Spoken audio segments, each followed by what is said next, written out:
প্রাণ প্রিয় রংপুরবাসী, আল্লাহ পাক বলেন, হে নবী, আমি আপনার পিঠ থেকে বিশাল এক বোঝা নামিয়ে দিয়েছি। এটা ছিল ১৫০০ বছর আগের কথা। মোহাম্মদ রসুল্লাহর পিঠকে ওই জামানায় আমি জাহিলিয়াত না আই এম এ জাহিলিয়াত জাহিলিয়াতের যুগে এমন এমন বিষয়গুলো নবীজির পিঠকে বাঁকা করে ফেলেছিল। ১৪০০-১৫০০ বছর পরেও আমরা এখন দেখতে পাচ্ছি নবীর উম্মতদের পিঠ ২০২৪ সালের ৫ আগস্ট পর্যন্ত বাঁকা ছিল। শুধু পিঠ বাঁকা ছিল না, আমাদের বুকের ওপরে একটা জগদ্দল পাথর ছিল। আল্লাহ পাক মনে হচ্ছে দয়া করে তিনি এ পাথর নামিয়ে দিয়েছেন। ফালাম্মা নাসু মা যুক্কিরু বিহি ফাতাহনা আলাইহিম আবওয়াবা কুল্লা শাইইন। যখন মানুষ আল্লাহর বিধান ভুলে যায় তখন তাদেরকে ক্ষমতার চেয়ার আল্লাহ দিয়ে যতগুলো দরজা আছে সব খুলে দেয়। আমরা ২০০৬ থেকে ২০২৪ পর্যন্ত এইটাই দেখেছিলাম। যখন ওরা আল্লাহর বিধান মানুষ পৃথিবীতে বলতে আরম্ভ করেছে, আল্লাহ রাব্বুল আলামিন এমন কোন দরজা নেই এই জমিনের জন্য খুলে দেয়নি। টাকা পয়সা, অর্থ সম্পদ, প্রভাব প্রতিপত্তি সব খুলে দিয়েছিলেন। হাত্তা ইদা ফারিহু বিমা উতু, আল্লাহর এই দানকৃত বস্তু পেয়ে যখন তারা আনন্দে আত্মহারা ছিল, আখাযনাহুম বাগতাতান, আল্লাহ তাআলা বলেন আমি হঠাৎ করে তাদেরকে ধরলাম। ফাইদা হুম মুবলিসুন, এ মানুষগুলো হতাশ হয়ে গেল, নিরাশ হয়ে গেল।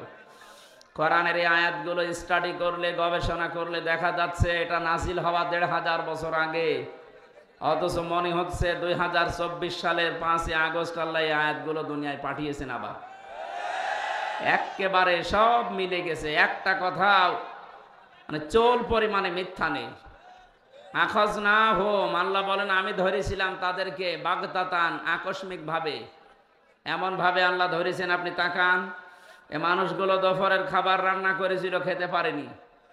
কত কিছু জোগাড় করেছিল বিভিন্ন বাড়িতে বাড়িতে, কেউ নিতে পারেনি। যে যেইখান দিয়ে ইচ্ছা পালিয়েছে, এমন ভাবে পালিয়েছে নৌকায় করে পালাতে যে দরবেশও ধরা খেয়ে গেছে। আয়াতের কথা ছিল ফাইদা হুম মুবলিসুন, ওরা হতাশ হয়ে যাবে। দেখেছে আদালতে তোলার সময় কালকেও দীপমণি কি কান্নাকাটি করা। পলক সাহেব মোনাজাত চাচ্ছে যে আমার জন্য দোয়া করেন। আপনার জন্য দোয়া করবো, আপনি দোয়া বিশ্বাস করেন? দোয়া করা মানুষগুলোকে আপনি এতদিন জেলখানায় ভরে রেখেছিলেন, কিসের দোয়া করবে আপনার জন্যে? এই আয়াতের পরের শব্দ আনআমের ৪৪ নম্বর আয়াত, ফাকতিয়া দাবিরুল কওমিল্লাযিনা যালামু, আল্লাহ বলেন জালেমদের শিকড় কেটে দেওয়া হয়ে গেছে। শব্দের দিকে তাকান, ফাকতিয়া, জালেমদের শিকড় কেটে দেওয়া হয়ে গেছে। কেটেছে কে? এটা মজহুল, জানা নেই। এই ছেলে, আমি কি আর কি মারছি আপনার সাথে? বসেন। এমনিতে রাত হয়ে গেছে, রাত ১০টা। এত রাত পর্যন্ত তো কথা বলাই ঠিক না। রংপুর বিভাগে আসতে মনে বলে নাই, কারণ এরা তোলে রাত করে।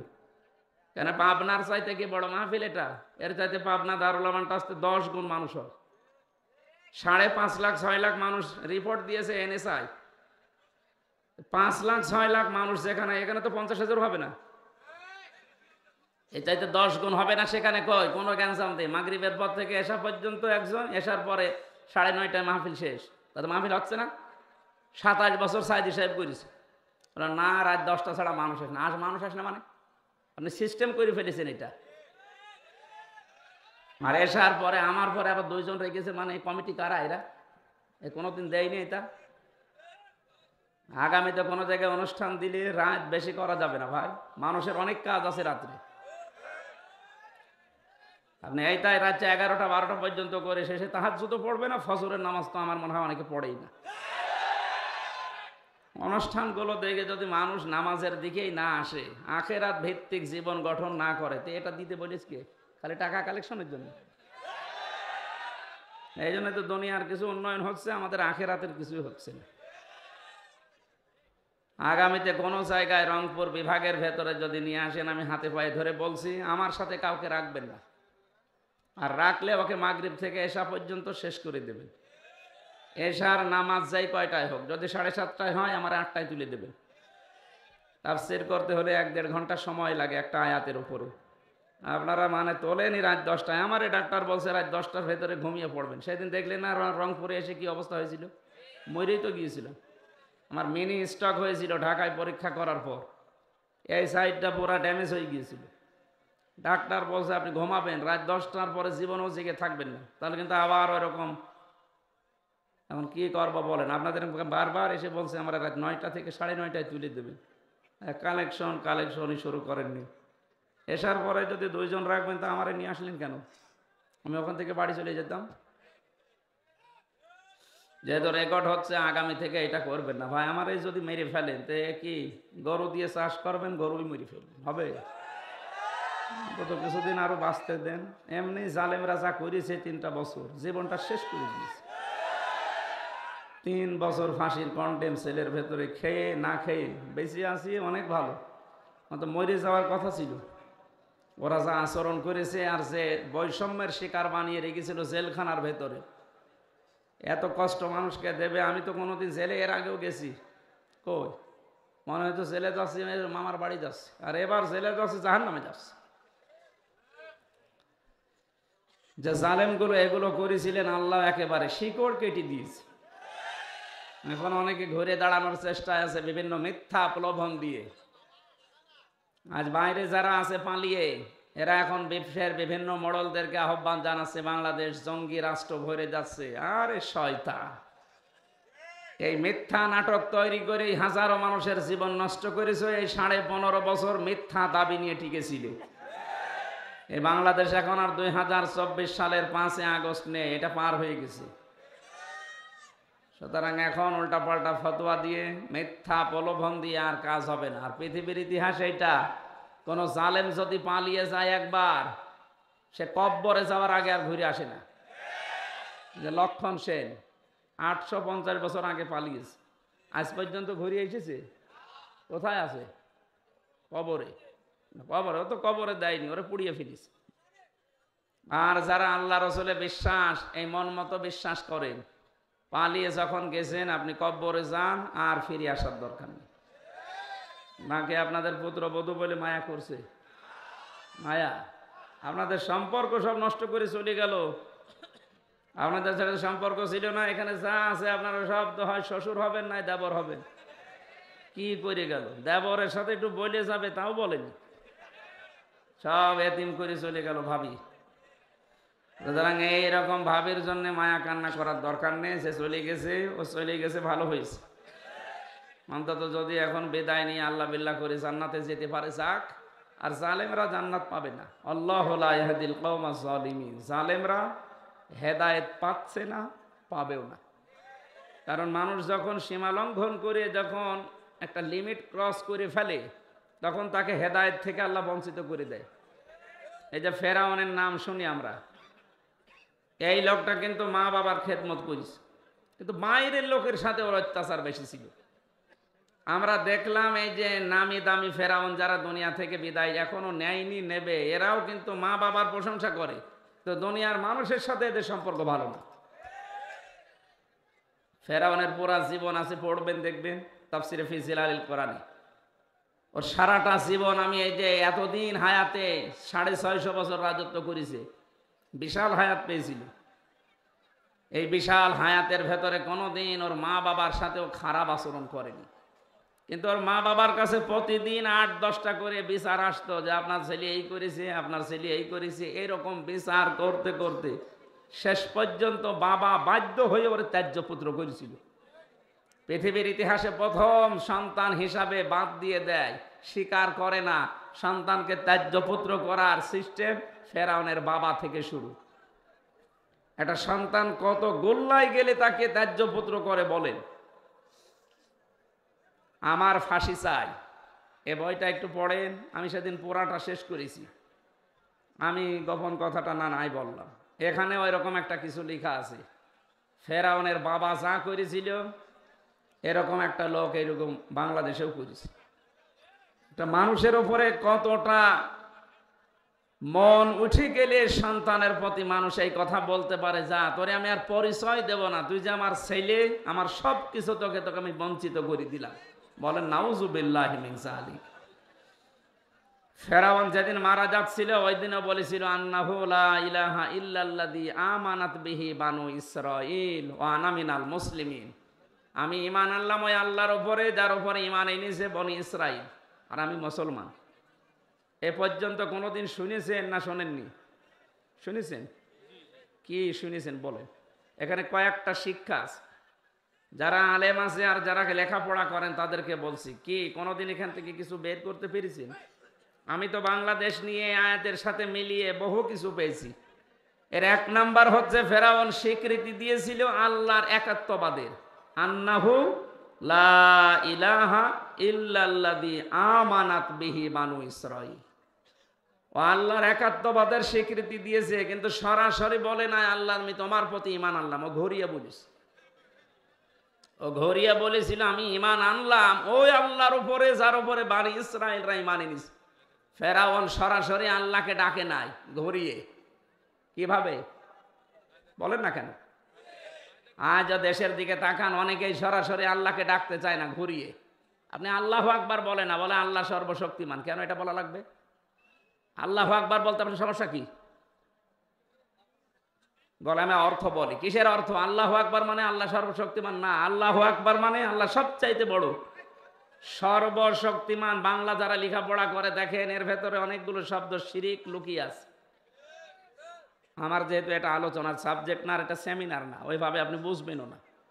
সুতরাং আল্লাহু আকবার না বলে যারা ঘুরিয়ে ফেরাউনের মতো আল্লাহ সর্বশক্তিমান এই কথা বলেন, আমার মনে হয় তাদের ভেতরে ফেরাউনের কোনো দোষ লুকিয়ে আছে। দ্বিতীয় নম্বর, এটা এবার অনেকের সাথে মিলবে। দ্বিতীয় নম্বরে ফেরাউন স্বীকৃতি দিয়েছিল আল্লাহর, কিন্তু ওই জামানার যিনি প্রেরিত পুরুষ হযরতে মূসা, কে জবাব দেন না? ওই জামানায় আল্লাহ যাকে নবী রসুল করে পাঠিয়েছিলেন, প্রেরিত পুরুষ বলা হয়, তার নাম কি? ও কিন্তু একথা বলে নাই আন্নাহু লা ইলাহা ইল্লাল্লাহ মূসা কালিমুল্লাহ, বলে নাই। ও বলেছিল আল্লাহর স্বীকৃতি দিলাম, কিন্তু মূসা নবীর সাথে আমার দ্বন্দ্ব আছে, মূসা নবীকে আমি মানি না। এ কথাও না বলার কারণে মুখের ভেতরে কাদা দিয়েছে। এখান থেকে আমার প্রায় 8টা না 9টা শিক্ষা আমি তাফসিরে দেখেছি। এর প্রথম শিক্ষা হচ্ছে, কোনো মানুষ যদি আল্লাহকে মানে কিন্তু ওই জামানায় যিনি প্রেরিত পুরুষ তাকে মানে না, তার মরণ হবে ফেরাউনের মতো। আর বাংলাদেশে এটার সম্ভাবনা বেশি। আমি বলবো, আর রাগ করবেন না তো, হ্যাঁ আমার গায়ে লাগছে এরকম বলবেন না তো। এদেশে বহু মানুষ বলে আমি কি নামাজ পড়ি না, আমি রোজা রাখি না। আরে ভাই, নামাজ পড়া রোজা রাখা কার হুকুম? বলেন বলেন। হজ করেন কার হুকুম? দান সদকা করেন কার হুকুম? আপনি আল্লাহটা মানলেন, কিন্তু তার প্রেরিত পুরুষ এই জামানায় কে? মুহাম্মাদুর রাসূলুল্লাহ। কি মানেন না? এ জামানার জন্য এখন শুধু না, কিয়ামত পর্যন্ত কুল ইয়া আইয়ুহান নাস ইন্নী রাসূলুল্লাহি ইলাইকুম জামিআ।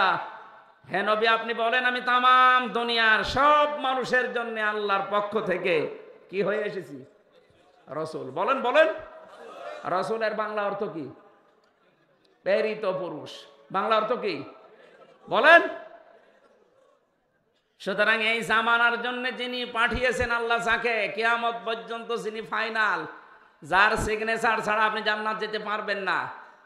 আল্লাহর কথা বললে আপনি মেনে নেন, এটা আমিও দেখতে পাচ্ছি, কিন্তু রাসূলুল্লাহর রিসালাতের কথা যখনই বলা হয়, তিনি যখন রাসূল হয়েছিলেন 40 বছর বয়সে, এখান থেকে মরণ পর্যন্ত কত?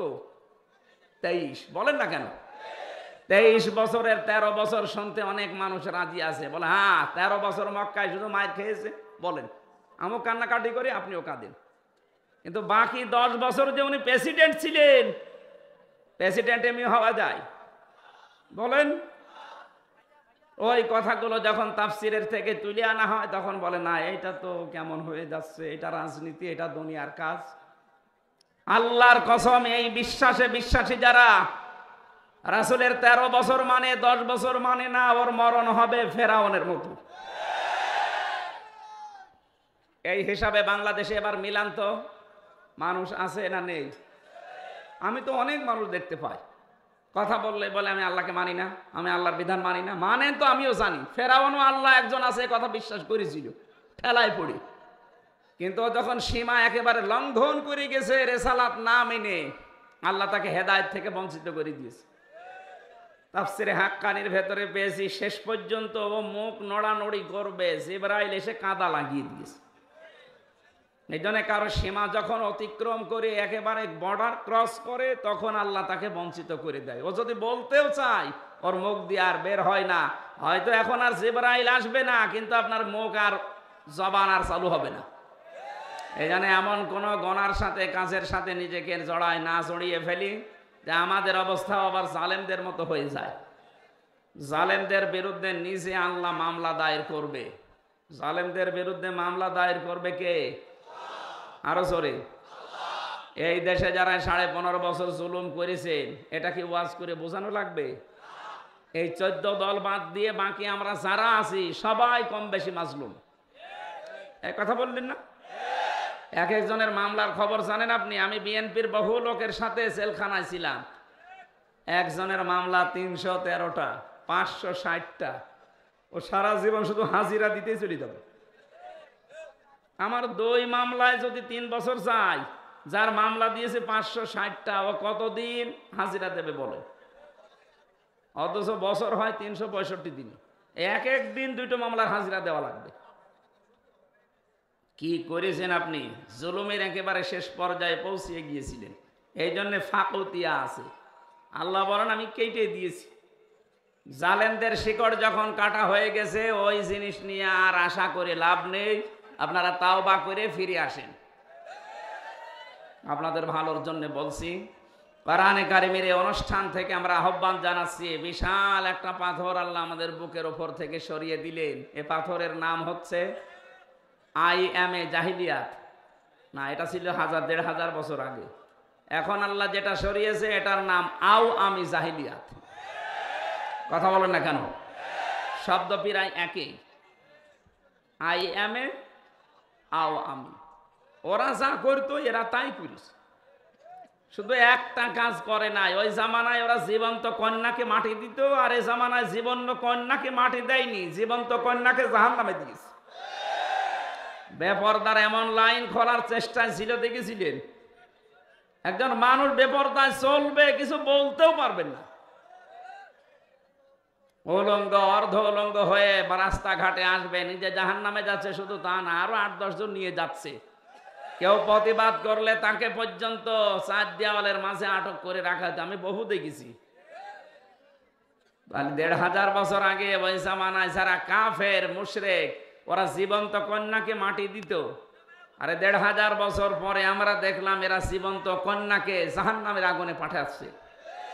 আল্লাহ আমাদের হেফাজত করেছে।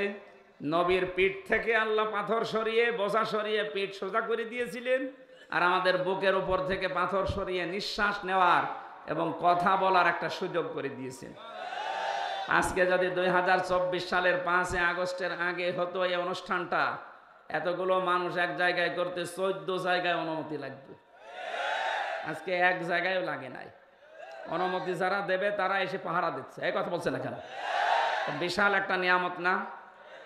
এই নিয়ামত যারা পেয়েছি খুশি হয়ে বলেন আলহামদুলিল্লাহ। দরুদ আর সালাম পড়ছে আমাদের নবী মুহাম্মদুর রাসূলুল্লাহ সাল্লাল্লাহু আলাইহি ওয়াসাল্লামের প্রতি, যার রিসালাতের এই 23 বছরই মেনে নেওয়া প্রত্যেকটা উম্মতের জন্য ফরজে আইন। ফরজ না, ফরজে আইন। নবীজিকে কেউ যদি না মানে, ওর জীবনের গুনাহ মাফ হবে না।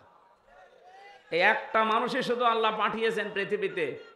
এই কথা শোনা লাগবে ভাই, সময় নেই। আমি আজকে কয়েকটা নতুন তথ্য বলছি, যদি জীবনের সাথে না মেলে আজকে থেকে খাতা কলম নিয়ে মিলাবেন। হ্যাঁ, আপনি আয়াত শুনেছেন, কিন্তু এই তথ্যগুলো আমার মনে হয় আপনি শোনেননি। সূরা আলে ইমরান 31 নম্বর আয়াত। কুল ইন কুনতুম তুহিব্বুনাল্লাহা ফাত্তাবিউনি ইউহিব্বুকুমুল্লাহ ওয়া ইয়াগফির লাকুম যুনুবাকুম আল্লাহু গফুরুর রহিম। আমার অধিকাংশ তাফসিরগুলো হয় ফি জিলালিল কোরআন না ইবনে কাসির, এই দুইটা থেকে বেশি আমি রেফারেন্স দিচ্ছি, আপনি এগুলো বাড়িতে যেয়ে দেখলে মিলবে।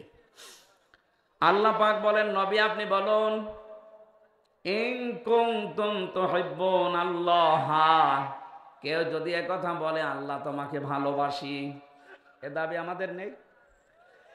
এই কথা বলুন না। এ দাবি যদি করে, এই দাবিটা পূরণ করার জন্য আল্লাহ বলেন ফাত্তাবিউনি, এ দাবি করলে হবে না, আমার রাসূলের অনুসরণ করে দেখাও।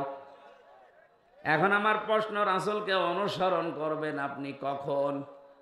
উনি রাসূল হয়েছিলেন যখন। 1 থেকে 40 বছর পর্যন্ত কেউ যদি তাকে অনুসরণ না করে, তার গুনাহ হবে, জান্নাতে যেতে পারবে না। না, এ কথা কোরআনে নেই। যেহেতু এখানে আল্লাহ পাক তাকে অনুসরণ করার জন্য যেগুলো দিয়েছেন, তার সাথে অমাতাকুমুর রাসূলু ফাখুযুহু ওমা নাহাকুম আনহু ফান্তাহু, আমার রাসূল তোমাদেরকে যা দিয়েছে ওটা আঁকড়িয়ে ধরো, যেটা নিষেধ করে ওটা ছেড়ে দাও। আমার প্রশ্ন, উনি জন্মের পরে কি ওনাকে পুরা আরব জাহানে নবী নবী রাসূল রাসূল বলতো? কথা লাগবে। ওনাকে বলতো মানুষ আল আমিন, আস সাদিক, খুব বেশি হলো ডাক দিত আব্দুল্লাহ বিন মুহাম্মদ, কথা বলেন না কেন, বা মোহাম্মদ বিন আব্দুল্লাহ।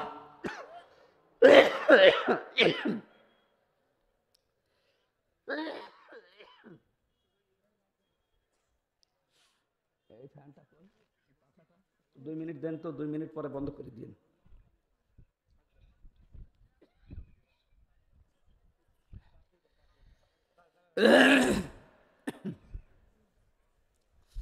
মোহাম্মদ বিন আব্দুল্লাহ পর্যন্ত আমরা ডাক শুনি হাদিসের পাতায়, তাকে এই নামে ডাক দিত পুরা আরব জাহানের ভেতরে। তিনি আল আমিন ছিলেন, আস সাদিক ছিলেন। 40 বছর বয়সে ধ্যান করার মাধ্যমে যখন নবুয়ত পেয়েছেন, তখন মানুষ তাকে পুরা আরব জাহানে বলতো নবী এবং রাসূল। আর আল্লাহ কোরআনে কারিমে যেখানে বিধানের কথা দিয়েছেন, সেখানে দেখবে রাসূল শব্দ। ওমা আতাকুমুর রাসূলু লাকাদ কানা লাকুম ফি রাসূলিল্লাহি লাকাদ জাআকুম রাসূলুম মিন আনফুসিকুম, এরকম 22টা আয়াত কোরআনে আছে।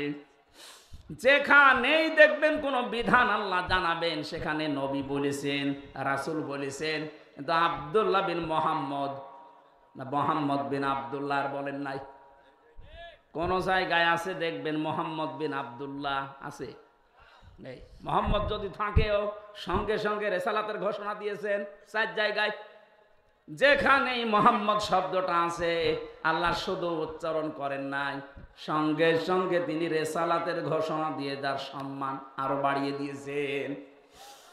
অন্যান্য নবীদেরকে আমরা দেখেছি আল্লাহ ডাক দিয়েছেন ছাত্রের মতো নাম ধরে, ওই হামজা, ওই হাফিজ, ওই ইদ্রিস, ওই ইব্রাহিম। আর মুহাম্মাদুর রাসূলুল্লাহকে ডাকলে আল্লাহ বলেছেন মুহাম্মাদুর রাসূলুল্লাহ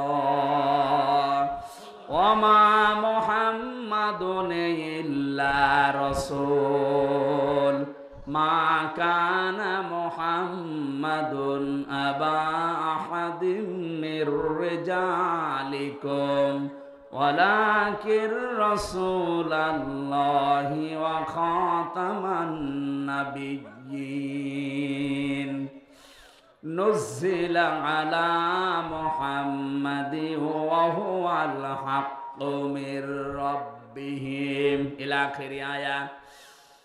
আল্লাহ পাক যেখানেই তার নাম ধরলেন, সঙ্গে সঙ্গে রেসালাতের ঘোষণা দিয়ে ওনার যা সম্মান ছিল আল্লাহ আরো বাড়িয়ে দিলেন। যে আমি আল্লাহ নিজেই যখন তাকে রেসালাতের সাক্ষী দেই, দুনিয়ায় কেউ যদি আপনার রেসালাত স্বীকার না করে কোনো অসুবিধা নেই। এটা সূরা ফাতিহের 29-30 নম্বর আয়াতে আছে। আমার বোঝানোর বিষয় ছিল এখানে, তাহলে অনুসরণ করা লাগবে আব্দুল্লাহ মোহাম্মদ বিন আব্দুল্লাহকে না রাসূলুল্লাহকে? আরো জোরে বলেন। রংপুরবাসী সহজ সরল, একেবারে সহজ সরল হবে না, একটু কান চোখ মুখ খোলা রাখেন, আপনি অনুসরণ করবেন। উনি যখন রসুল হয়েছিলেন সবাই এক বাক্যে স্বীকার করবে তামাম দুনিয়া যে উনি রসুল হয়েছিলেন 40 বছর বয়সে। তার মানে 1 থেকে 40 যদি কেউ না মানে তার গোনা নেই, কিন্তু 40 থেকে 63 এই 23 বছর না মানলে তার জান্নাত নেই। এর 1 সেকেন্ড আপনি বাদ দিতে পারবেন না। এই রেসালাতের জিন্দিগিতে যেভাবে ঘুমিয়েছে যদি আপনি ওইভাবে ডান কাতে ঘুমাতে পারেন, পুরা ঘুমটা হবে ইবাদত। মানে যেভাবে টয়লেটে গিয়েছেন কেউ যদি ওইভাবে টয়লেটে যেতে পারে পুরা 10 মিনিট 15 মিনিট হবে ইবাদত। প্রশ্ন আসতে পারে টয়লেট করা আবার ইবাদত হয়? হ্যাঁ হয়। আপনি যদি তরিকাটা রসুল থেকে নেন আর তরিকা যদি আব্রাহাম লিঙ্কন থেকে নেন, এই ডোনাল্ড ট্রাম্প যেভাবে পায়খানা করে, ও মনে হয় পায়খানায় যাওয়ার আগে বলে আল্লাহুম্মা ইন্নী আউযু বিকা। পড়েছে কোনোদিন? পড়ে না। ডোনাল্ড ট্রাম্প 10 মিনিট না 10 ঘন্টা টয়লেটে বসে থাকে, ওর কোনো ইবাদত নেই, কারণ ওর তরিকাটা রসুলের মতো না, ওর তরিকা ওর বাবার মতো। কথা বলেন ঠিক কিনা? তাহলে এখান থেকে অনুসরণ আরম্ভ করবেন 40 থেকে 63। এটা ক্লাস চলছে 40 থেকে 63, মাস্ট বি 23 বছরের প্রত্যেকটি সেকেন্ড আপনাকে মানা লাগবে। কেউ যদি 1 সেকেন্ডও অস্বীকার করে সে আর রসুলের উম্মত নেই। আল্লাহর ভালোবাসার দাবি তার কাছে অলিক, আন্দাজে করে। আল্লাহ নিজে ঘোষণা দিলেন যদি আল্লাহকে ভালোবাসি এই দাবি করো তাহলে আমার রাসূলের অনুসরণ করো। আমার প্রশ্ন, রাসূলের অনুসরণ করবেন অর্ধেক না পূর্ণাঙ্গ? এ বাংলাদেশের সাথে এবার আপনি মিলান তো, বহু মানুষ আমরা রাসূলের আশেক আছে, বহু মানুষ আশেকে রাসূল দাবি করছে, কিন্তু অনুসরণ হচ্ছে আংশিক। হয়তো রাসূলের মতো দাড়ি রাখে, রাসূলের মতো টুপি মাথায় দেয়, জুব্বা গায়ে দেয়, পাগড়ি বাঁধে রাসূলের মতো, জিকির করে রাসূলের মতো, স্ত্রীকে পর্দায় রাখে রাসূলের মতো, অর্থনীতিতে গিয়ে টাকা পয়সার লেনদেনে গিয়ে রাসূলের মতো আর করে না, তখন করে আব্রাহাম লিঙ্কনের মতো। এলাকায় আমি জানি বহু মানুষ এখানে বসে আছে, টাকা ছেড়ে রাখে, টাকা আসে, 1000 টাকা দেয়, প্রত্যেক মাসে মাসে 100 টাকা বেশি পায়। এটা তো বাবা শাহজালাল, সব হালাল। এই এই এই কাজ করেন কারা কারা? হাত তোলেন তো। এ আবার 2 হাত তুলিস, এর মনে হয় মাথার তার কাটা আছে। মানুষ 1 হাত তোলে না, 2 হাত তুলিস, হয়তো তার কাটা বোঝাই যাচ্ছে, সমস্যা আছে। ওর ওই দাঁত বের করা দেখি আমি বুঝেছি যে তার পোড়াটাই কেটে দিয়েছে। এই আমি হাসির জন্য বলি নাই, বলেন এখানে একটা লোক হাত তুললেন না, সত্যি কি এই গোনা এলাকায় নেই? কার ভয়ে হাত তোলেন না? এই ইদ্রিসের ভয়ে? হ্যাঁ, না না, আমরা এরকম মাহফিল চাই না। যারা এই গোনাতে আছেন আজকে বাড়ি যেয়ে এই গোনা ছেড়ে দেওয়া লাগবে। এটা মায়ের সাথে জেনা করার গোনা। আপনি না খেয়ে মরে যান, কোনো অসুবিধা নেই, মরে গেলে আপনি জান্নাত পেতে পারেন, কিন্তু মায়ের সাথে জেনা করে গেলে না, আপনার জান্নাত নেই। সুতরাং এই কাজ আজকে থেকেই বাদ দেওয়া লাগবে, নয়তো আপনি মাহফিল শুনতে এসে ভুল করেছেন। অনেকে এই এলাকায় জমি জায়গা, আমি 1 বিঘা জমি ইদ্রিস ভাইকে দিলাম, ওনার কাছে 70,000 টাকা নিলাম, এটারে কি বলে? এই বন্ধক জায়েজ নেই। জায়েজ করার জন্য 2টা পদ্ধতি আছে, যদি মেনে নিতে পারেন তাহলে করবেন, না হলে ওনার জমি ওনারে ফেরত দেবেন। আমি বলবো আপনি মানবেন তো, নাকি এক কান দিয়ে শুনে আর এক কান দিয়ে বের করে দেবেন? যতদিন ইদ্রিস ভাই আমার জমিটা করে খাবে ততদিন ওনাকে সরকারের যে খাজনা আছে বছরে বছরে এটা ওনার দেওয়া লাগবে। 2 নম্বরে যখন আমার কাছ থেকে টাকা ফেরত নেবে এই 70,000, 8-10 হাজার টাকা কম নেওয়া লাগবে। আপনি 2 বছর 5 বছর 10 বছর করে খান, নেওয়ার সময় 8-10 হাজার কম নেবেন। এই 2টা সিস্টেম যদি মানতে পারেন জায়েজ আছে, আর না হলে এটা বাদ দেন। আরো 2টা পদ্ধতি আছে, এর পরেরটার নাম আমরা মনে হয় আমাদের কুষ্টিয়ায় বলে খাই খালাসি, খেয়ে দেয় শোধ। এটার লস হয়ে যায় বলে মানুষ করতে চায় না, বলে না হুজুর বাবা ওইটা আমি নেই। অথবা 1 বিঘা জমি দেবেন, বছরে বছরে 10,000 করে টাকা নেবেন। এটা কি এইটা আছে এলাকায়? হ্যাঁ, এটা করেন। 1 বিঘা জমি থেকে 8-10 হাজার টাকা কামাই করা 1 বছরে খুব কঠিন কাজ না। আমার মনে হয় মাসলা বলা ঠিক হচ্ছে, করবেন তো ইনশাল্লাহ? রাসূলুল্লাহর জীবন থেকে আমি কথা বলছিলাম, অনুসরণ করা লাগবে তাহলে আমাদের আংশিক না পূর্ণাঙ্গ? আরো জোরে। আপনি এবার তার জীবনের সাথে মিলাবেন, বহু মানুষ দুনিয়ায় তাকে আংশিক অনুসরণ করেছিল, অনুসরণ করে নাই তা না, তারা অনুসরণ করেছিল রসুলকে আংশিক। এই জন্য তারা জান্নাতও যায়নি, জাহান্নামে একেবারে নিচে বসে আছে তারা। আব্দুল্লাহ বিন উবাই, এই লোকটার জীবনী পড়েন, ও পুরা জীবনী আমি শেষ করে দেখেছি। রসুলের পুরাটা জীবনী অনুসরণ করেছে, শুধু রাজনৈতিক জীবনে অনুসরণ করে নাই। আপনারা যেমন অর্থনৈতিক জীবনে মানেন না, উনি শুধু রাজনৈতিক জীবনে রসুলকে মানত না। তাছাড়া নামাজ পড়তো রসুল্লাহর পেছনে, হজ করেছে নবীজির সাথে, রোজা রেখেছে নবীর সাথে, ইফতারি করেছে নবীর সাথে। ওর দাড়ি, টুপি, পাগড়ি, জোব্বা, এমনকি ওর নাম পর্যন্ত পাল্টিয়ে পাল্টিয়ে নবীর কথায়। একবার নবীজি বলেছিলেন আল্লাহর কাছে প্রিয় নাম 2টা, আব্দুল্লাহ আর আব্দুর রহমান।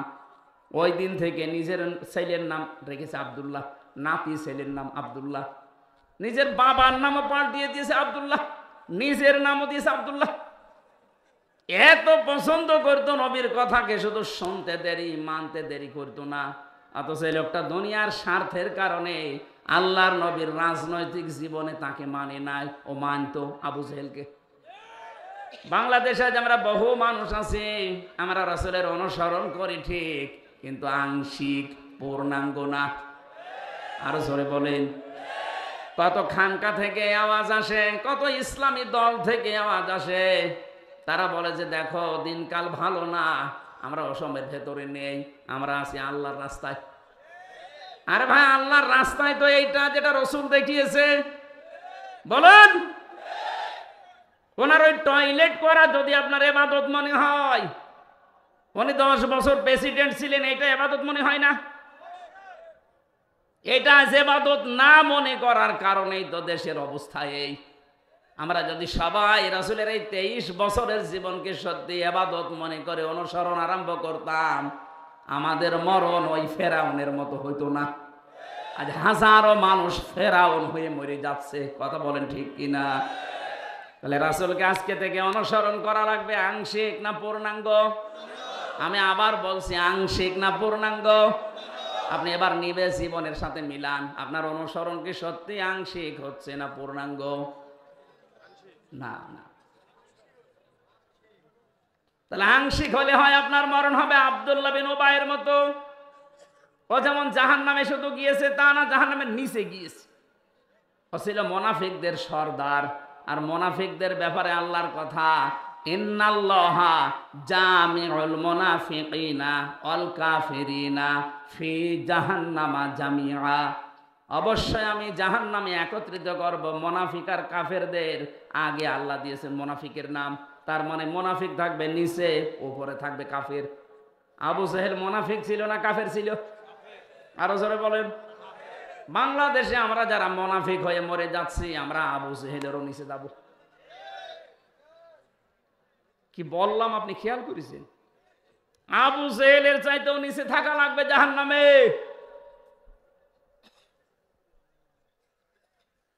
এবার প্রশ্ন আসতে পারে, মুনাফিক হলাম কি করে? হ্যাঁ, নবীজি ইন্তেকালের আগে কিন্তু এ কথা জানিয়েছেন যে মুনাফিক তৈরি হবে শুধুমাত্র মুসলমানদের ভেতরে। এখন যদি আমার ইদ্রিস মাওলানা বলে আমি ইহুদি দেখব, আপনি ইসরায়েলে যান, শুধু ইহুদি পাবেন, পুরাটা ইহুদি। কেউ যদি আমারে বলে আমি হিন্দু দেখব, পাশের রাষ্ট্রে যান, ভারতে যান, শুধু হিন্দু পাবেন। কেউ যদি বলে আমি খ্রিস্টান দেখব, আমেরিকায় যান, শুধু খ্রিস্টান। কোন মানুষ যদি বলে বৌদ্ধ দেখবো, যে পাশের রাষ্ট্র মায়ানমারে যান, শুধু বৌদ্ধ পাবেন। ওই লোকটাই যদি বলে আমি জাহান্নামে নিচে থাকবে মুনাফিক, মুনাফিক দেখবো, কোথায় পাঠাবো? বাংলাদেশে। কারণ এই দেশে 100 জনের 96 জন মুসলমান আমরা, তাহলে মুনাফিক এই দেশে থাকার সম্ভাবনা বেশি? বলেন। আপনি একবারও খেয়াল করেছেন যে আপনি থাকবেন কোথায়? মুনাফিক হয়ে যদি আমরা এখন মারা যাই, আমরা থাকবো কিন্তু আবু জেহেলের উপরে না নিচে?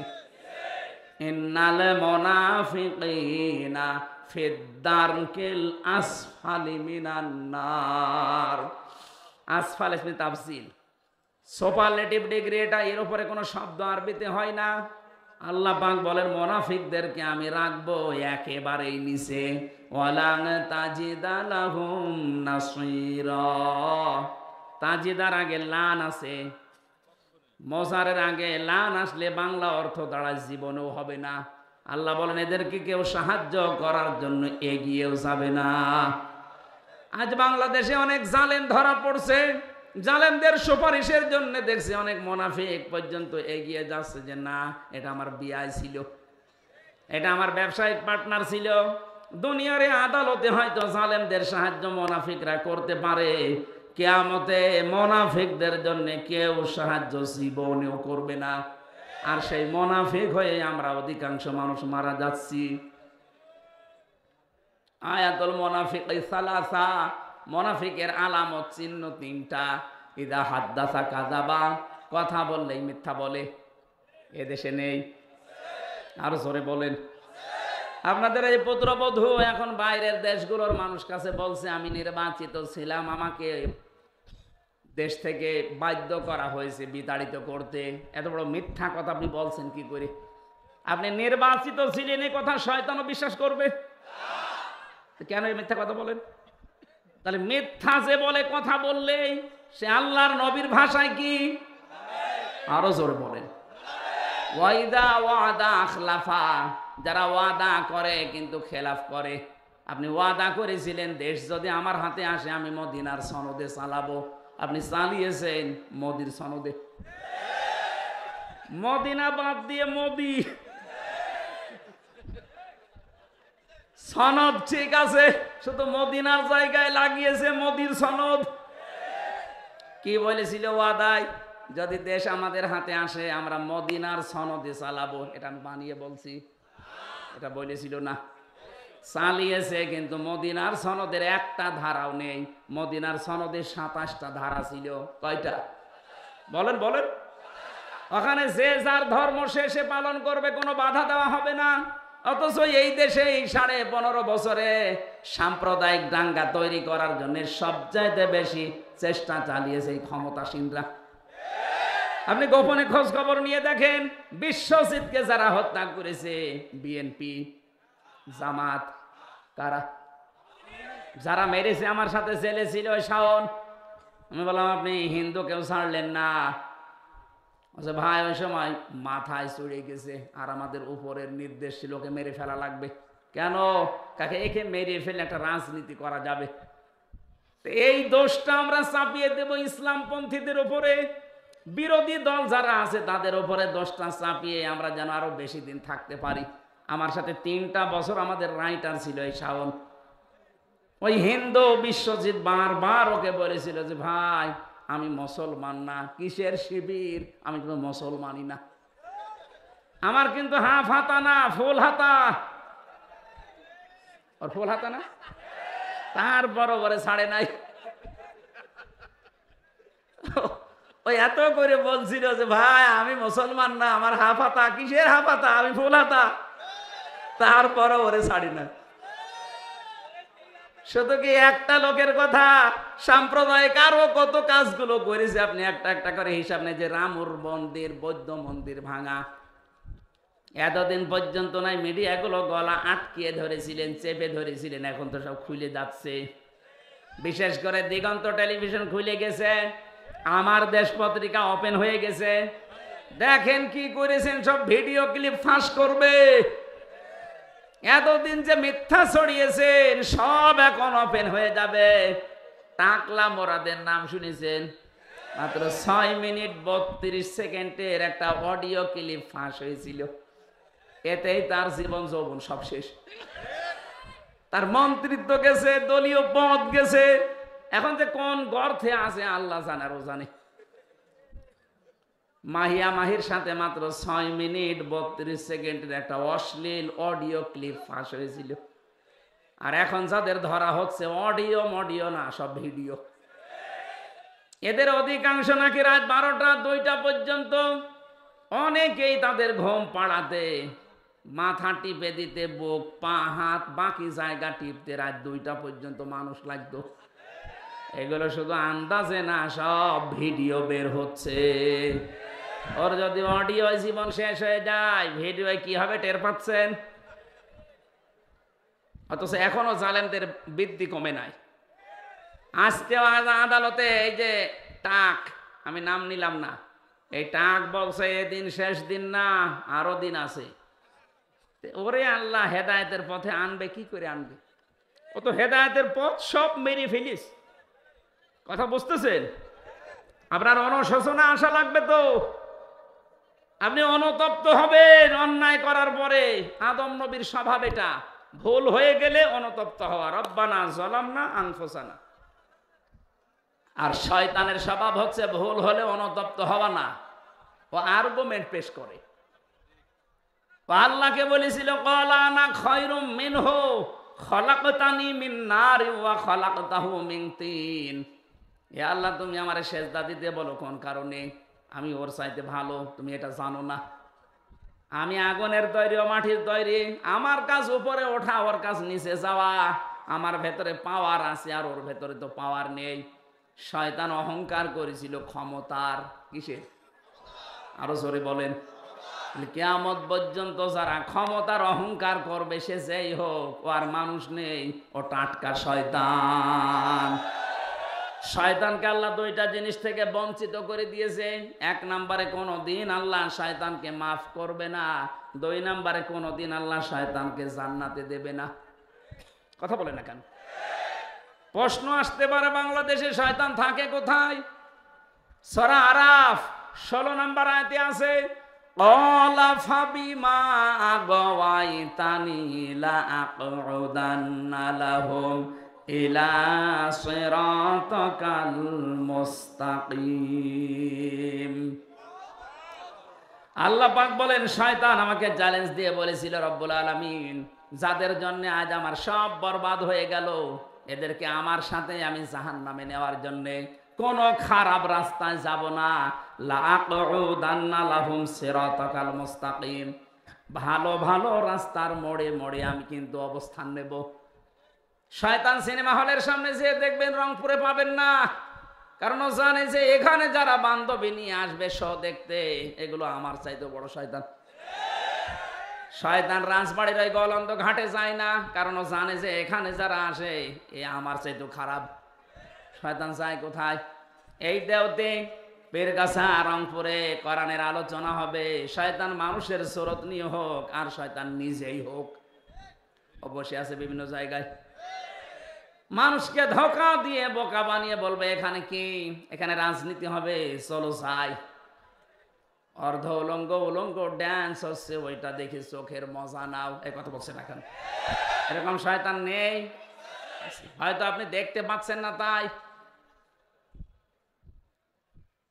শয়তানের শেষ কথা ছিল, সুম্মা লাআতিয়ান্নাহুম মিন বাইনি আইদিহিম ওয়া মিন খালফিহিম ওয়া আন আইমানিহিম ওয়া আন শামাইলিহিম ওয়া লা তাজিদু আকসারাহুম শাকিরিন। আমি ওপর থেকে, নিচ থেকে, ডান থেকে, বাম থেকে, চারিদিক থেকে আমি আক্রমণ চালাবো তাদেরকে। হে আল্লাহ, তুমি অধিকাংশ মানুষকে তোমার শুকর গোজারি বান্দা হিসাবে পাবে না। আমার মনে হয় শয়তানের এই চ্যালেঞ্জ সে এখন সফল।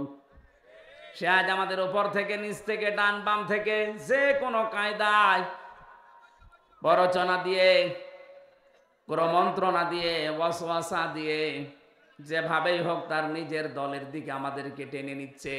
শয়তানের যা কাজ, ওইটা যদি কেউ করে, মনে করবেন ওইটাই শয়তান। শয়তানের 1 নাম্বার কাজ হচ্ছে ও মানুষকে সরল পথ থেকে দূরে সরানোর জন্য ভালো ভালো রাস্তায় থাকে। 2 নাম্বারে শয়তানের কাজ হচ্ছে অপচয় করা। কি করা? বলেন বলেন। ইন্নাল মুবাযযিরিনা কানু ইখওয়ানাশ শায়াতিন ওয়া কানাশ শাইতানু লিরাব্বিহি কাফুরা। অবশ্যই শয়তান, যারা অপচয় করে এরা শয়তানের ভাই হয়ে যায়। কোরআন শরীফের ভেতরে আমি এমন কোনো আয়াত পাইনি যেই কাজ করলে মানুষ শয়তানের ভাই হয়। শুধু এই একটা কাজে। আপনি নামাজ পড়েন না শয়তানের ভাই, কথা কোরআনে নেই। রোজা রাখেন না শয়তানের ভাই, আমি পাইনি, কিন্তু এইটা পেয়েছি, যারা অপচয় করে এরা শয়তানের। আরো জোরে বলেন। অথচ এই দেশে অপচয়ের কোনো অভাব আছে? একটা ব্রিজ বানাতে বাজেট হয়, আজকে দেখলাম ট্রেনে, মেট্রো রেলের না কোন রেলের যেন একটা ব্রিজ মনে করেন বানাতে লাগবে 5 কোটি টাকা। 5 কোটি টাকা বাজেট হওয়ার পরে তিনবার আবার বাড়াতেই থাকে।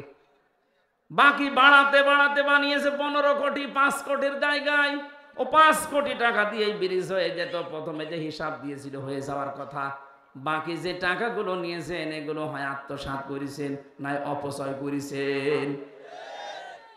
প্রত্যেকটা জায়গায় অবস্থা একই। আমার দাদা তো চেয়ারম্যান ছিল অনেক দিন, আমার চাচাও ছিল অনেক দিন। আমি শুনেছি এদেশে রাস্তার জন্য যে বাজেট আছে, যদি উপরওয়ালা খেয়ে না ফেলে, যত টাকা বাজেট হয় এই রাস্তার টাকাগুলো যদি সত্যি রাস্তায় কাজে লাগানো যায়, 1 ইঞ্চি রাস্তা বাংলাদেশে কাঁচা থাকার কথা না। এত টাকা রাস্তায় বাজেট হয়। কিন্তু উপরওয়ালা থেকে আসতে আসতে চেয়ারম্যান আর মেম্বার পর্যন্ত যদি 5 কোটি আসার কথা আসে 50 লাখ, 4.5 কোটি টাকা আল্লাহর ওলিরা খেয়ে ফেলিস। তো রাস্তা টিকবে কি করে? 10 বছরের টার্গেট দেয়, 1.5 বছরের রাস্তা ডেলিভারি রোড হয়ে যায়। কথা বলেন ঠিক কিনা? তাহলে অপচয় যারা করে শয়তান আর দেখা লাগবে না, এটাই শয়তানের ভাই। 3 নাম্বার শয়তানের কাজ হচ্ছে শয়তান যৌনতা ছড়াতে ভালোবাসে। কি? ও লজ্জায় স্থান মানুষকে দেখাতে ভালোবাসে, দেখতে ভালোবাসে। আজ তাকান বাংলাদেশের দিকে, সিনেমা জগতে নভেল, নাটক, থিয়েটার যারা বানায়, কি আছে এর ভেতরে শিক্ষা? আপনি একটা দেখান। যৌনতা দিয়ে ভরপুর করা একটা নাটক, একটা সিনেমা, নাম দিয়েছে পবিত্র ভালোবাসা। ভালোবাসা আবার পবিত্র হয়?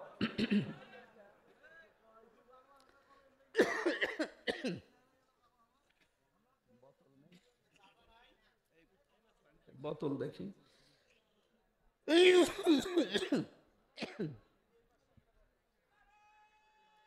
ওই পানি কেটে রাখে করে আসছে।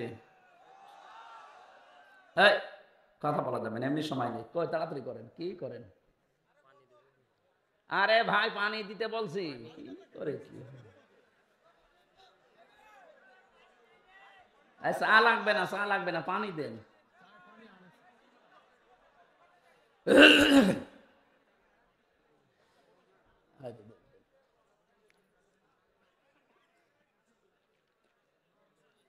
এটা থাক এখানে, কেউ নিয়েন না।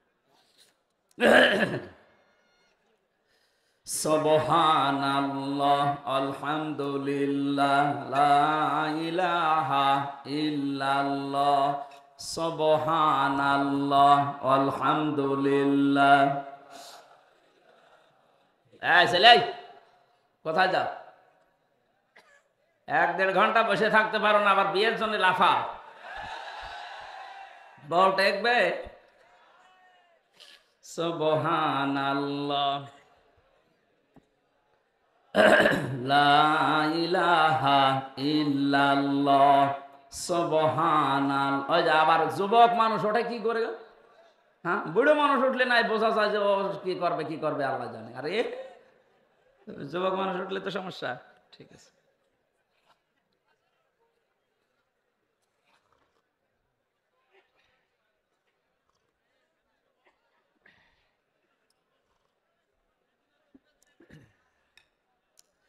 সুবহানাল্লাহ, আলহামদুলিল্লাহ, লা ইলাহা ইল্লাল্লাহ, সুবহানাল্লাহ, আলহামদুলিল্লাহ, লা ইলাহা, লা ইলাহা ইল্লাল্লাহ মুহাম্মাদুর রাসূলুল্লাহ। অপঞ্চকের রংপুর বাসে আমরা মুনাফিকের যে আলামতগুলো একটা একটা করে বলছিলাম। 3 নম্বরে, যখন মানুষের কাছে আমানত রাখা হয় মানুষ তা খেয়ানত করে, এটা হচ্ছে মুনাফিক। আর এদের স্থান আল্লাহ দেবে জাহান্নামের উপরে না নিচে? যেহেতু বাংলাদেশে আমরা মুসলমান বেশি, মুনাফিক থাকার সম্ভাবনা বেশি। আমার ভেতরে আবার মুনাফিকের জার এসে গেল না তো? এই হিসাবে আমাদের সতর্ক থাকা দরকার। দাড়ি গোপ মোষ, এই যে আজকের সভাপতি যিনি, উনি যদি এখন দাড়ি কাটতে যায়, মোষ কাটতে যায়, সেলুনালাকে বলবে, ভাই এই যে ব্লেড, এটা দিয়ে আপনি কয়জনকে সেভ করেছেন বলেন। যদি বলে এর আগে আরো 4-5 জনকে করা আছে, উনি যদি সচেতন মানুষ হয় 100 বার বলবে আগে ব্লেড পাল্টান। এর আগে যাদেরকে সেভ করেছেন, ওর যদি কোনো জায়গা কেটে যায়, ওর ওই রক্তের ভেতরে কি আছে জীবাণু আমি জানি না, ওইটা যদি আমার ভেতরে লাগে, ওইটা আমার ভেতরে আসতে পারে। দাড়ি সেভ করতে গিয়ে, গোপ কাটতে গিয়ে এত সচেতন মানুষটা, অথচ মুনাফিকের যে জারগুলো আমি কথা বললাম এতক্ষণ, এটা আবার আমার ভেতরে এসে গেল কিনা একটা বারের জন্য আমাদের অনুভূতি নেই, চিন্তাও নেই। পাগলও তো চিন্তা করবে।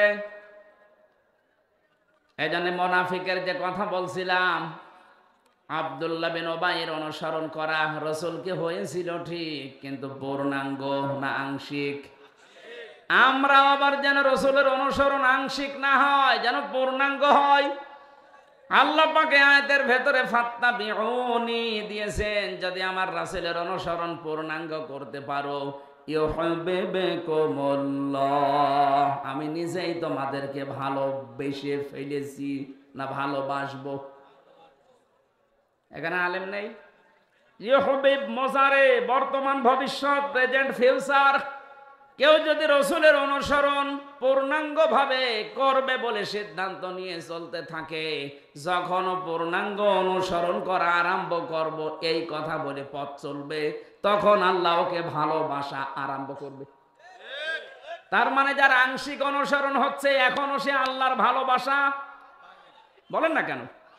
কারণ এখানে পাস্ট দেয়নি, অতীতের শব্দ নেই, এটা মাঝি দেওয়া নেই, এটা মোজারে। ইউহিব্বুকুমুল্লাহ, যখন থেকে আপনার অনুসরণ মাথা থেকে পা পর্যন্ত, রান্নাঘর থেকে আন্তর্জাতিক জীবন পর্যন্ত পুরাটা দেখবেন যে হ্যাঁ আমার রাসূলের অনুসরণ হচ্ছে, আর আমি এখন থেকে সিদ্ধান্ত নিয়ে নেমে পড়লাম, তখন আপনি বিশ্বাস করতে পারেন যে আমাকে আল্লাহ কেবল ভালোবাসা শুরু করলো।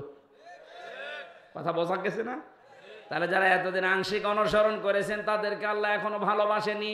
যেই পীর বাংলাদেশে এই কথা বলে যে আমি রাজনীতি করি না, আরে ভাই আপনাকে তো মানুষের বানানো রাজনীতি করতে বলছি না, আপনাকে বলছি আমি রাসূলের রাজনীতি করতে।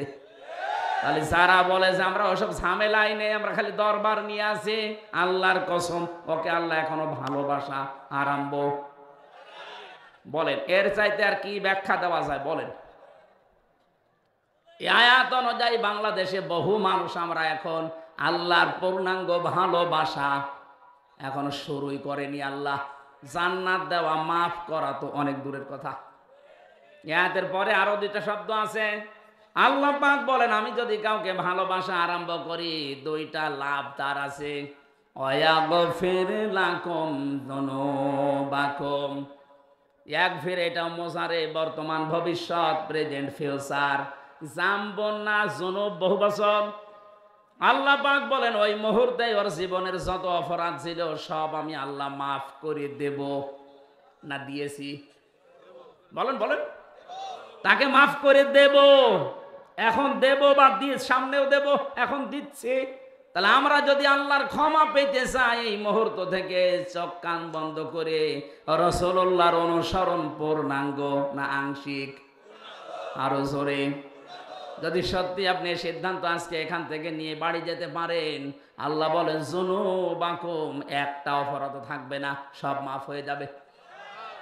কিন্তু একটা ঝামেলা এখানে আছে, এই যে ইয়াগফির লাকুম যুনুবাকুম দেওয়ার তাফসিরে আমি দেখেছি আল্লাহ শুধু মাফ করে দেবেন যত অপরাধ আপনি আল্লাহর সাথে করেছেন, হকুল্লাহ যেটা। কিন্তু হকুল ইবাদ যেটা বান্দার সাথে সম্পৃক্ত, ওইটা যতক্ষণ বান্দা মাফ না করবে ওইটা মাফ হবে না। আপনি রাসূলের অনুসরণ করেন আর আরশের অনুসরণ করেন, যারই অনুসরণ পূর্ণাঙ্গ করেন আর আংশিক করেন, জীবনের অপরাধ সব মাফ হয়ে যাবে।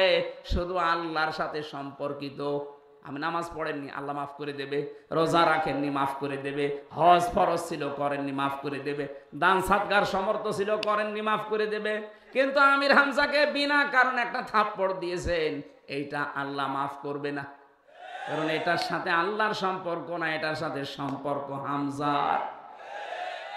আমাকে যারা 3টা বছর জেল খাটালেন বিনা কারণে, আপনি নিজেই রিমান্ডে বলতেন আপনার দোষ নেই, আমরা জানি দোষ নেই জানি বলার পরও আপনি আমাকে টাঙিয়ে রাখলেন কোন কারণে বলেন?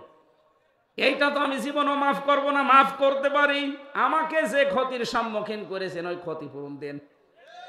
3 বছরে আমার বাবার কাছ থেকে 30 থেকে 32 লাখ টাকা নিয়েছেন, আগে এই টাকা ফেরত দেন। 2 নম্বরে আমারে ফাঁসির কন্ডেম সেলে 3 বছর রেখে দিয়েছিলেন। আমার মামলার সাথে যারা জড়িত, এই মামলার আয়ু থেকে শুরু করে একেবারে উপরের নির্দেশ, যত মানুষের সাথে টপ টু বটন জড়িত, প্রত্যেকেই আমি চাই তারা ফাঁসির কন্ডেম সেলে 3 বছর থাক। আমার মতো আয়না ঘরে 10 দিন থাক, এরপরে মাফ করে দেব। বলে এখানে আমরা রাসূলের অনুসরণের মাধ্যমে মাপ পাবো তারা যারা আল্লাহর সাথে সম্পর্কিত। কিন্তু বান্দার সাথে যদি কেউ সম্পর্কিত কোনো অন্যায় করে থাকেন, আপনার কারণে ইদ্রিস আলীর মতো মাওলানা কথা বলতে পারে নাই মসজিদে, এরকম ইমাম দেশে ছিল না? আপনার কারণে ব্যবসাও করতে পারে নাই, আপনার কারণে বিনা কারণের ব্যবসা বাণিজ্য সব মাঠে মারা গেছে। আপনি চাঁদাবাজির মাধ্যমে টাকাগুলো নিজের মনে করে নিয়েছেন। আমারে ধরার পরে আমারে বলছে আপনার বাবাকে খবর দেন যেন 10 লাখ টাকা দিয়ে যায়, নয়তো কালকে 50টা মামলা দেব।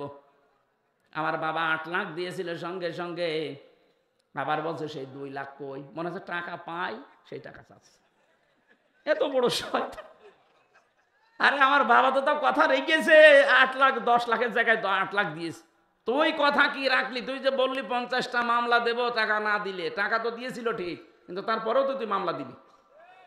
আর তুই এখন বলি যে হুজুর আমার জন্য কিছু করবেন না, আমারে মাফ করে দিন। মাফ? এদিকে আয়, তোরে মাফ করছি শয়তান। কিসের মাফ? আমার মামলার আয়ুর সাথে থেকে শুরু করে যারা একেবারে উপর পর্যন্ত একটারও মাফ নেই। আগে টাকা ফেরত দেবেন, ক্ষতিপূরণ দেবেন, আর আমার মতো 3 বছর জেলে থাকবেন, তারপরে আপনার যুনুবাকুম সব মাফ হয়ে যাবে। তাছাড়া আমি হাজী সাহেব হয়ে বসে আছি, কাবা শরীফের গেলাপ ধরে কাঁদলেও মাফ হবে না। আমি আশা করি কথা বোঝাতে পেরেছি। এরপরেও যদি কেউ না বোঝার ভান করে থাকেন, এদিকে আসেন, রংপুরের মানুষ ঝাড়ি কোদাল দিয়ে বুঝাচ্ছে।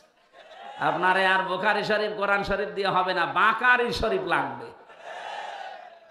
আমার আজকের আলোচনার বিষয়, আমি দিনের বেলা এখানে কোন জায়গায় যেন আজকে এসেছিলাম সকালে, তাম্বুলপুর, ওখানে বলেছিলাম যে তহমত সময় পাইনি এই জন্য শেষ করতে পারিনি।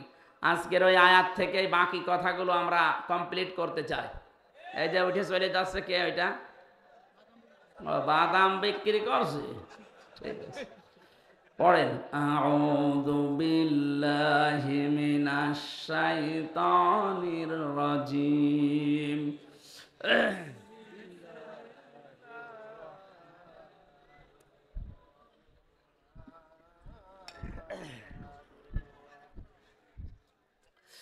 ওয়াইলুল লিকুল্লি হুমাযাতিল লুমাযা।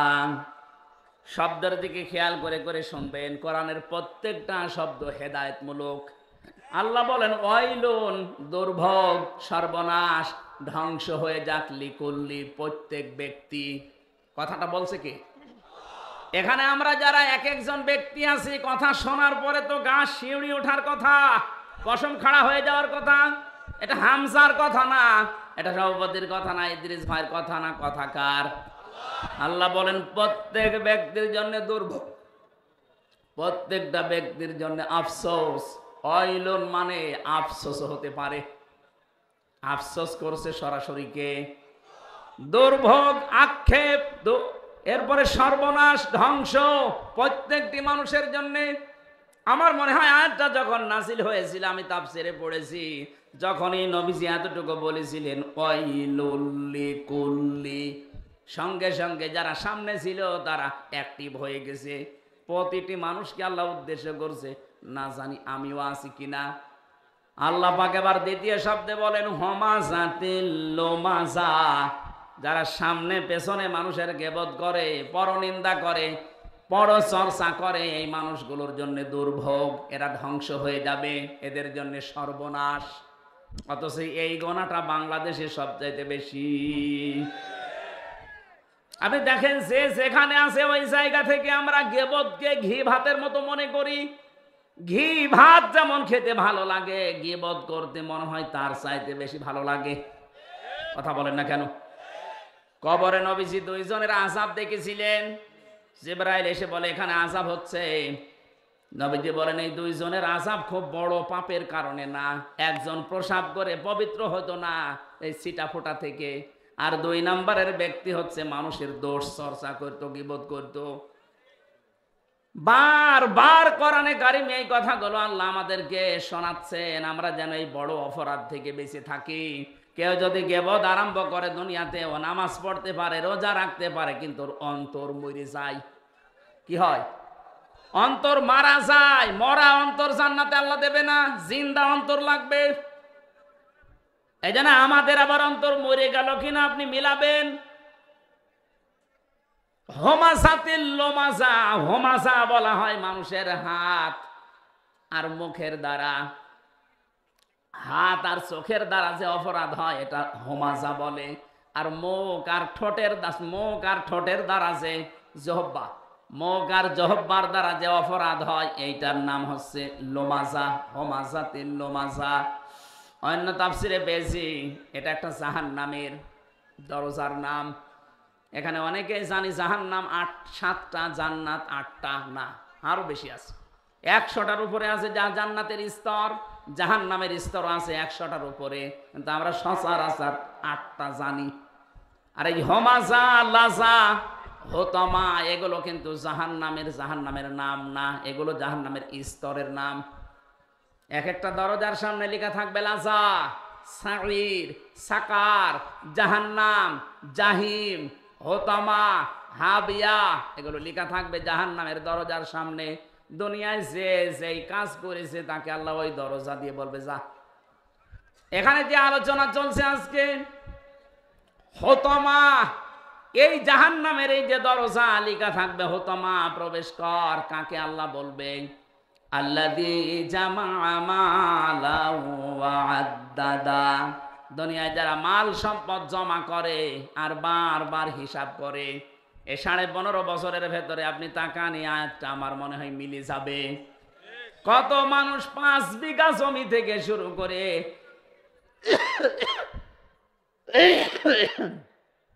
700 বিঘা পর্যন্ত জমি বানিয়েছে 5 বছরে। আমি পটুয়াখালী একজনের নাম জানি, মারা গেছে লোকটা, এই জন্য বললাম না। ও নির্বাচনের আগে মাত্র 5 বিঘা জমির মালিক ছিল।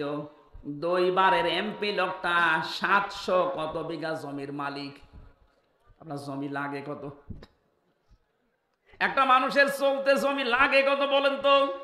একজনেই যদি 750 বিঘা জমির মালিক হয়, তো বাকিও জেলায় আর মানুষ নেই। মাল সম্পদ যারা জমা করেছিলেন আর বারবার গণনা করেছিলেন, কি হয়েছে বলেন তো? কোরআনে কারীম জানিয়েছে কাল্লা, কখনোই না, ইন্নাহা লাযা, তোরে আমি লাজায় দেব। নাযাআতাল লিশাওয়া তাদউ মান আদবারা ওয়া তাওয়াল্লা ওয়া জামাআ ফাআওয়া। লাজার ভেতরে যারা প্রবেশ করানো হবে, সঙ্গে সঙ্গে চামড়া খসে যাবে। কি খসবে? আমি আলু ছড়ানো দেখেছি জেলখানায়। আলু ছড়ায় কি করে? এটা হাত দিয়ে এভাবে না, মেশিনের ভেতরে ধরলে আলু ছিলে যায়। একটু মেশিনের সামনে ধরবেন, আলু পুরা পরিষ্কার করে চামড়া ছিলে দেখাবে, পুরাটা পাল্টিয়ে গেছে। আমি ওই জায়গা থেকে দেখেছি জাহান্নামের আয়াতটা নাযাআতাল লিশাওয়া, লাজায় আল্লাহ মানুষকে দেওয়ার সঙ্গে সঙ্গে তার চামড়াটা আল্লাহ আগে খুলে দেবে। এ জাহান্নামে লাজা কাদেরকে ডাকবে জানেন? তাদউ মান আদবারা ওয়া তাওয়াল্লা, তাদেরকে ডাকবে যেই মানুষগুলো দুনিয়াতে সত্য আহ্বান জানার পরও মুখ ফিরিয়েছিল। আর এটা এই রোগটা এই দেশে বেশি, কারণ এই দেশের মতো কোরআন দিয়ে ডাক দেওয়া পৃথিবীর কোনো দেশে নেই। এত মাহফিল, এত তাফসীর, এত ওয়াজ, এত খানকা, এত ইসলাহী অনুষ্ঠানগুলো হচ্ছে, মানুষকে তো ডাক দেওয়া হয় সত্যের দিকে। আমার বাবার দিকে তো আমি ডাকছি না, কথা বলেন না কেন? আমার কোনো লাভ আছে আমার বাবার দিকে ডেকে? আমি তো ডাক দিয়েছি কোরআনের দিকে। যারা জমা করছেন মাল সম্পদ আর পঞ্জীবিত, এগুলো খালি হিসাব হিসাব হিসাব করে রাখেন, আপনাকে কিন্তু হুতমায় যাওয়া লাগবে। আল্লাযী জামা মালা ওয়া আদ্দাদা, মালের ব্যাখ্যা আমি ওই দিনের বেলায় 19টা পেয়েছিলাম। এবার একটু মালের ব্যাখ্যাটা করি। পৃথিবীতে মাল বলতে প্রথমে নেককার স্ত্রীদেরকে নবীজি বুঝিয়েছেন। দ্বিতীয় নম্বরে মাল বলতে এই পৃথিবীর ময়দানে ক্ষমতাকে বুঝিয়েছেন। এই যে চেয়ার, এগুলো মালের অন্তর্ভুক্ত। যারা চেয়ারে বসে বারবার হিসাব করে কতদিন কতদিন কতদিন, শেষ পর্যন্ত টার্গেট দিয়ে দেয় 41 সাল। এটা চেয়ারে বসে না চেয়ার থেকে নেমে বসে টার্গেট দিয়েছিল। এই মাল আদাদা, আদাদ মানে গণনা করা, খালি হিসাব করতে থাকে কতদিন কতদিন। আপনার 1 সেকেন্ডেরও গ্যারান্টি নেই। আপনি 41 সাল টার্গেট দিলেন কি করে? আজরাইলের সাথে চুক্তি করা আছে আপনার, কথা বলে না কেন?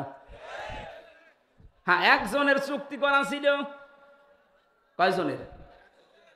একজন মানুষের চুক্তি এই পৃথিবীতে করা ছিল। তার কাছে ওই সময়ের আগে আজরাইল আসে নাই, একবার এসে গিয়েছিল। সে বলেছিল না, আপনার ভুল হচ্ছে। তিনি বলেছিলেন যে না, আমি আমার বাবার কাছ থেকে হায়াত পেয়েছি আমি 940 বছর, আর আমার হায়াত ছিল 60 বছর, সব মিলে 1000 বছর। আপনি কেন আন্দাজে আমার কাছে আসলেন? আমি এখন যাব না। আল্লাহ পাক বলেছিলেন আজরাইল ফিরে আসো, ওর বাবার কাছ থেকে আমি ওরে হায়াত দিয়েছিলাম, ওই হায়াতটা কমপ্লিট না হলে ও দুনিয়া ছাড়বে না। তাহলে একজনের নাই গ্যারান্টি ছিল, আপনার আমার তো কোনো গ্যারান্টি। আরো জোরে বলেন। 1 সেকেন্ডেরও গ্যারান্টি নেই। এই যে বসে আছি, দাঁড়াবো আছে, আর আমরা আন্দাজে টার্গেট দিয়ে দিলাম। প্রথমে দিল 20 সাল, এরপরে দিল 21 সাল, এরপরে দিয়েছে 41 সাল। আমার মনে হয় যদি 41 সাল পর্যন্ত বেঁচে থাকতো, দিত 71 সাল।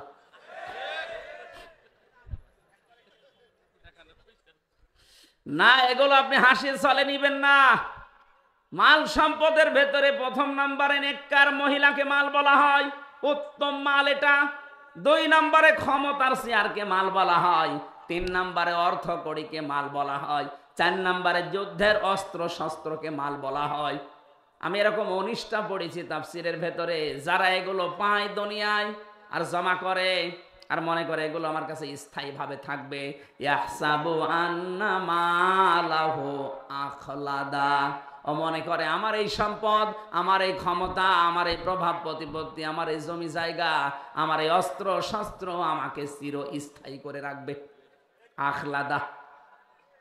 যারা এই ধারণা করেছিল তাদেরকে চিরস্থায়ী করে কোনো সম্পদ রাখে নাই।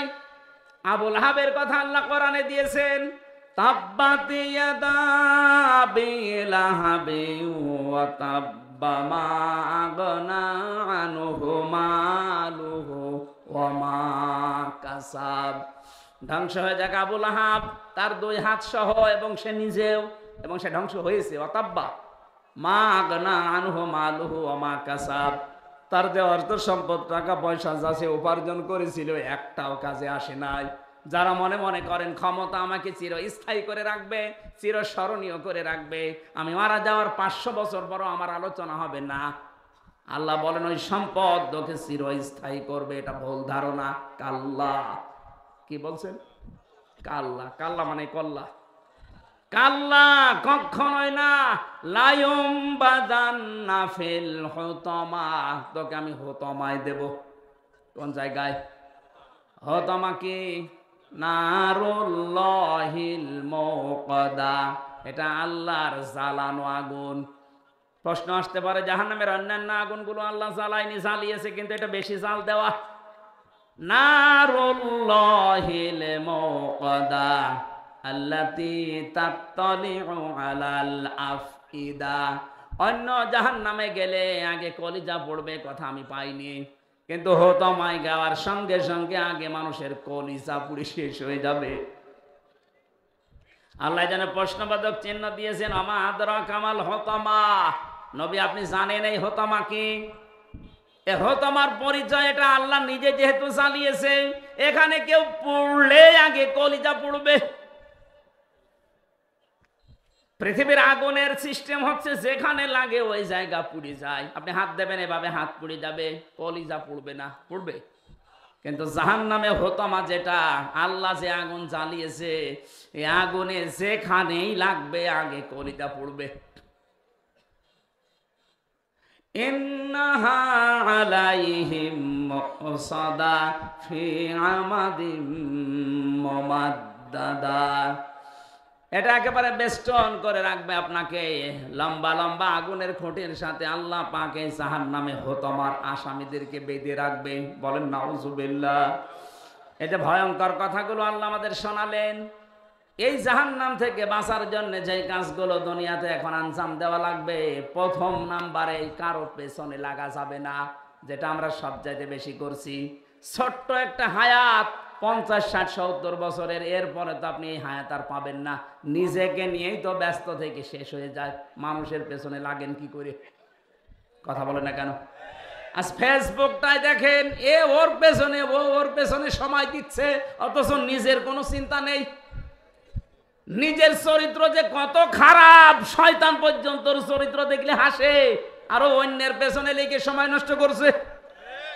হাম্মাজিম মাশাইম বিনামিম। আল্লাহ পাক বলেন যে মানুষটা নিজের দোষ নিজে দেখে না, অন্যের দোষগুলো অনুসন্ধান করে আর মানুষকে এই প্রতিপন্ন করার জন্য শুধু দোষ খুঁজে বেড়ায়, এই মানুষটা হচ্ছে জাহান্নামে হুতামার আসামি।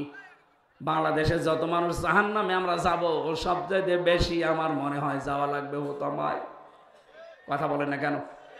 আজকে থেকে সিদ্ধান্ত নিয়ে যাবেন, দুনিয়া একদিকে চলে যাক, কারো পেছনে না, আমার নিজেরটা আমি নিজে দেখি একটু। আমি যা তৈরি করেছি এই 50 বছরে, আমার তো 33 বছর, এই 33 বছরে আমি যা করলাম, এখনই যদি মারা যায়, আল্লাহ যদি আমার হাত ধরে সামনে দাঁড় করিয়ে বলে, হামজা বল, 33 বছরের একটা জীবন দিয়েছিলাম, পাই টু পাই হিসাব দিয়ে যা।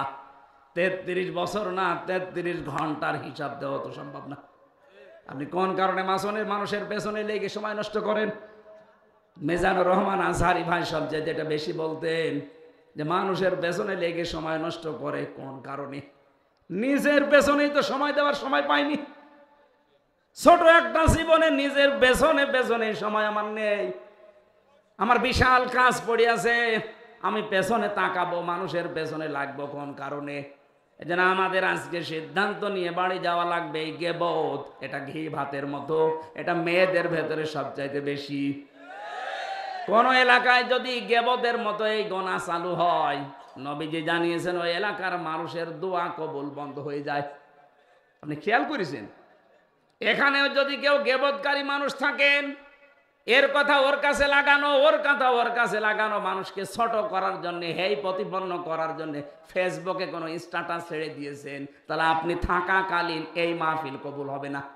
আপনি চলে যান ভাই, যান যান, ওই যে একদম চলে যাচ্ছে, যান তাড়াতাড়ি যান, যান যান চলে যান। মোসানবের জামানায় এক মহিলা এই কাজ করতো, শুধু তালাতালি করতো, এর কথা ওর কাছে লাগাতো, মানুষকে ছোট করার জন্য তার দোষ খুঁজে বেড়াতো। একবার মোসানবীর জামানায় পানি বন্ধ হয়ে গেল, বৃষ্টি। উনি চাটিয়াল ময়দানে উম্মতদেরকে নিয়ে দোয়া করলেন, আল্লাহ বৃষ্টি দাও। আল্লাহ বলেন না, বৃষ্টি হবে না। উনি নাছড় বান্দা বলে বৃষ্টি হবে না মানে? এগুলো নাই আমার উম্মত, আমার মায়া লাগে। তোমার তো বান্দা, তুমি বানিয়েছো, তোমার মায়া লাগে না? আল্লাহ বলেন লাগে, বৃষ্টি দেব না। কেন? কারণ এর ভেতরে একজন মহিলা আছেন নামিমা, যে তালাতালি করে, মানুষকে ছোট করার জন্য মানুষের কথা লাগিয়ে বেড়ায়, দোষ অনুসন্ধান করে। ওই মহিলা যতক্ষণ আছে ততক্ষণ দোয়া কবুল হবে না, তুমি নবী দোয়া করলেও না। হযরত মুসা বলেছিলেন, আল্লাহ তুমি শুধু ওই মহিলার নাম বলো, দেখো কি করি। পরে ঘাড় ধরে বের করে দেবো এই দরবার থেকে। আল্লাহ পাক বলেন, না, আমি নাম ধরা পছন্দ করি না। তবে এক কাজ করো, তুমি মিলে সবাইকে নিয়ে তওবা করো। ওই মহিলাও তওবা করবে, তারপরে দেখা যাক। তিনি আসলেন ময়দানে, বললেন, উম্মতেরা দোয়া কবুল হবে না 100 বার না। এখানে একজন নামিমা আছে, তালাতালি করা মহিলা আছে, কিন্তু কে আছে এটা আমি জানি না, তবে আছে। এখন আমরা দোয়া করব, কিন্তু আগে তওবা করে নেই। যদি ওই রকম কেউ থাকেন আমার সাথে, সেও যেন তওবা করেন, নাই তো চলে যাবেন। হযরতে মুসা তাওবা 3টা শর্ত দিয়ে তাওবা করলেন। প্রথমে স্বীকার করলেন আমরা অপরাধী, 2 নম্বরে অনুশোচনা করলেন, অনুতপ্ত হলেন, 3 নম্বরে বললেন এই কাজ জীবনে আর রিপিট করা যাবে না। 3টা শর্ত মেনে তাওবা করার সঙ্গে সঙ্গে দেখা গেল আল্লাহ বৃষ্টি দিয়েছেন। মুসা নবীর মতো মানুষ, শুধু একজন তালাতালি করা মহিলা আছে, এই জন্য দোয়া কবুল হচ্ছে না। আর আমাদের এখানে কত মানুষ এই পাপে পাপি বসে আছি আমরা, আমাদের দোয়া মাঠে মারা যাবে। এই জন্য তালাতালি করার স্বভাব এখনো যার আছে, মানুষকে হেই প্রতিপন্ন করা, ছোট করার অভ্যাস যার, চলে যান ভাই, নাইতে মাহফিল কিন্তু হবে না। 2 দিন কেন, 14 দিন দিলেও এভাবে পড়ে থাকবে। কথা বলছে না কেন? এটা যে কত বড় গুনার কাজ, নিজের মরা ভাইয়ের গোশত খাওয়ার সমান। হযরতে সাবিত রাদিয়াল্লাহু তাআলা আনহু, ওনার আরো বড় নাম আছে, এতটুকু আমার মনে আছে। ওনার কাছে এক লোক এসে কথা বলছিল, হঠাৎ তিনি বললেন, কথা বন্ধ করেন। কেন? আপনার মুখ দিয়ে মানে গোশতের গন্ধ বের হচ্ছে, পচা গোশত। কই, আমি তো আজকে গোশত খাইনি। উনি ডাক দিয়ে বললেন, সত্যি করে বলেন তো, আপনি কি কারো বিরুদ্ধে কোনো কথা কারো কাছে লাগিয়েছেন? মাথা নিচু করলেন। হ্যাঁ, আল্লাহর কোরআন জানিয়েছে, ফাকারিহতুম ইন তাজতানিবু ইয়া আইয়ুহাল্লাযীনা আমানু জতানিবু কাসীরাম মিনাজ-যন্নি ইন্না বা'দাজ-যন্নি ইসমুন ওয়া লা তাজাসসাসু ওয়া লা ইয়াগতাব বা'দুকুম বা'দা আইয়ুহিব্বু আহাদুকুম আইয়াকুলা লাহমা আখিহি মাইতান ফাকারিহতুম। কোন মানুষ যদি সত্যি গীবত করে, একের কথা অন্যের কাছে লাগায়, যার ভেতরে যে দোষ নেই ওই দোষের কথা বলে বেড়ায়, অথবা বানিয়ে বানিয়ে তার নামে একটা দোষ লাগিয়ে দেয়, ও যেন মরা ভাইয়ের গোশত খায়। অথচ তোমরা সবাই এই কাজটা অপছন্দ করো, তারপরও দুনিয়ায় করো। আমরা যেহেতু এই কাজ অনেকে আসি, আজকে তওবা করে বাড়ি যাব, জীবন চলে যাক, আমি গীবত করব না। কথা বলে না কেন? গীবত থেকে মুক্ত হওয়া যাবে না।